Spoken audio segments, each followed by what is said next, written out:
In this lecture, we will look at the page layout tab.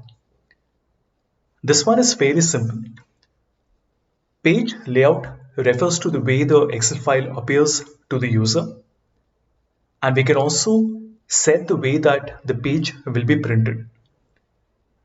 Let's just go over all the options. There are 5 groups: themes, page setup, scale to fit, sheet options, and arrange. In themes, we have different options available here. We can choose different colors, an entirely different theme, font, and effect. Let's take an example. If I select anything other than the office theme, let us say the Faceit theme, if you look carefully, do you see how the column letters are changing? So look at the font for A, B, C, D, E, F, G, H. Everything changes. For example, if we choose Atlas, we get this. And if I type something, you notice that it is not coming in your default font face, it is coming in a font called Rockwell. This can be very handy for two things.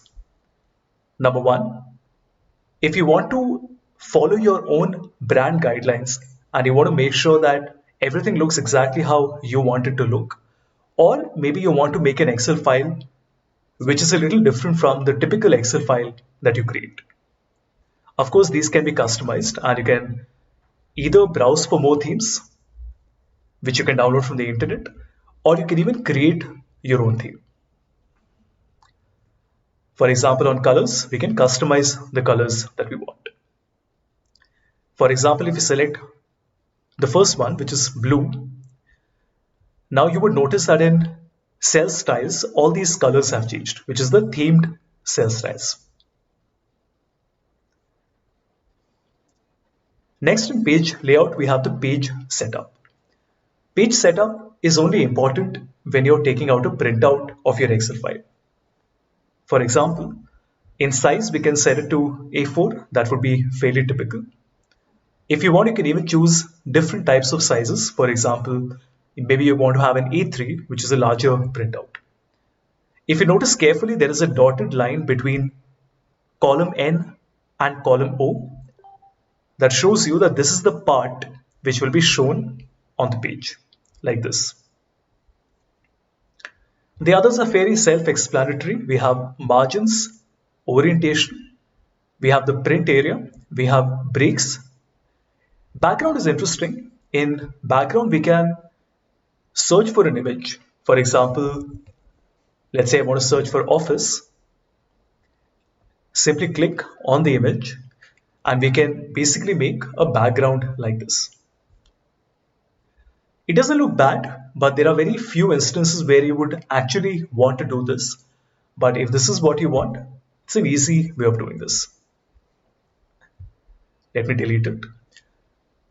Print titles can also be very handy. For example, when you're taking out a printout and you want to choose the rows and columns that we would like to repeat on each printed page. Let's take an example.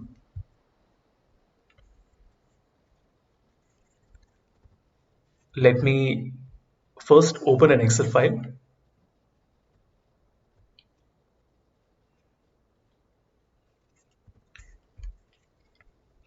And let's say we have a nice data set with about 100 rows in it. Now, when we are taking out a printout, obviously the 100 rows may not come on one page. In fact, let me select even more. Let's say we're choosing maybe 500 rows. Goes without saying that 500 rows cannot be printed. So what do? In page layout, we have print titles, and here we can say that the rows that we want to repeat at the top are these, which is row number 11. And what this means is that when we do take out the printout, let's look at the preview. You will see that on every single one of these 60 pages, the same row has been repeated. The reason I cover this is because this is very, very important, and I've seen a lot of people struggling with this. The scale to fit we can ignore for now. Grid lines allow us to either hide or show the grid line, which are these vertical and horizontal lines that you see at the back. Similarly, you can also hide the headings, which means that these row numbers 1, 2, 3, 4 and column letters A, B, C, D will be hidden. Then we also have arrange options. Now these options only come into play when you have certain shapes on your Excel.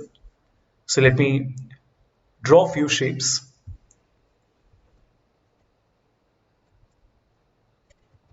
So let's say we have 5 squares with us and these are not aligned properly. So what do? We will press Ctrl A to select all of them. In page layout, we can click on align and then say align middle. We can also then say align distribute horizontally. There are also other options, for example, snap to grid. For this, we only have to select one shape. If I say snap to grid, immediately you notice nothing happens. This is a very subtle change and you will have to do this yourself to see how it works. What happens is that now when I move the square, you would notice that it automatically attaches to the corners of my cell. That is what snap to grid does. So I'm not sure if it is clear if you look at what I'm doing, but as you can see, I just have to take the shape close to the border and it magnetically attaches. This can also be very handy. It can help you save a lot of time. Then you have some options for bring forward, send backward. Let's say that this square is covering all the other 3, but we want to send the large rectangle at the back. So we can say bring, or rather send backward, like this. If you want to send it behind all the other squares, you can say send back. If you want to learn more about these things, you can look at my PowerPoint course, which covers all of these topics in a lot more detail.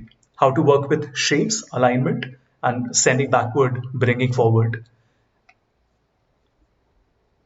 So that covers the page layout, everyone. We also have some options for group and rotate, which are fairly self-explanatory. If you look at group, it allows us to group 2 shapes together so we can move them at once. We can also increase or decrease the size. Rotate is basically rotation, so it allows you to rotate the shapes like this.